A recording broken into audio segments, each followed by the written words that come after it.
I met Alex while traveling last month. We had 2 incredible days together, and I was hooked. When I got back home, we talked every day on video calls, and I thought, maybe this is it. Then, Alex showed up for a 10-day visit, and everything changed. The visit started off great, but it didn't take long for cracks to appear. Alex was full of dreams about our future. He kept pushing me to move to his country right away, despite my clear refusals. Every time I said no, his eyes seemed to cloud over with disappointment, but he wouldn't let it go.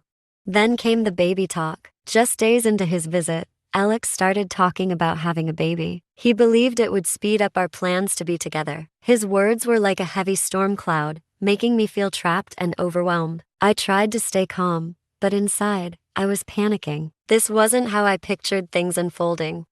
The criticism didn't help. Alex found fault in everything: my driving, the cleanliness of my apartment, even the way I put on my shoes. His comments stung, each one hitting harder than the last. What was meant to be constructive feedback felt more like a relentless barrage, chipping away at my confidence. The final straw came when I was traveling for work. I couldn't call him as often as I wanted, and his reaction was explosive. He accused me of not caring, of wanting to distance myself. His hurtful words cut deep, making me question whether this was really what I wanted.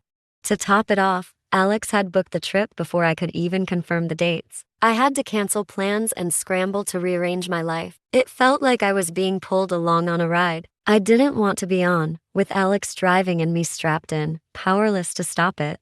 With my heart pounding and anxiety swirling, I decided it was time for a serious talk. I had to be honest with Alex. The relationship felt like it was moving at breakneck speed, and I was struggling to keep up. The constant criticism was wearing me down, and I needed to take a step back to regain my footing.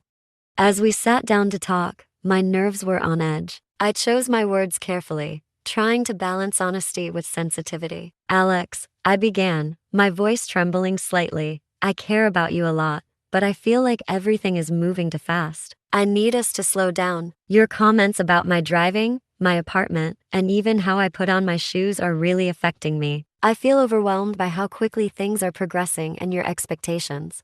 Alex's face was a mixture of shock and confusion. "I didn't realize I was pushing you so hard," he said quietly, his voice softening. "I thought I was being clear about how much I want this."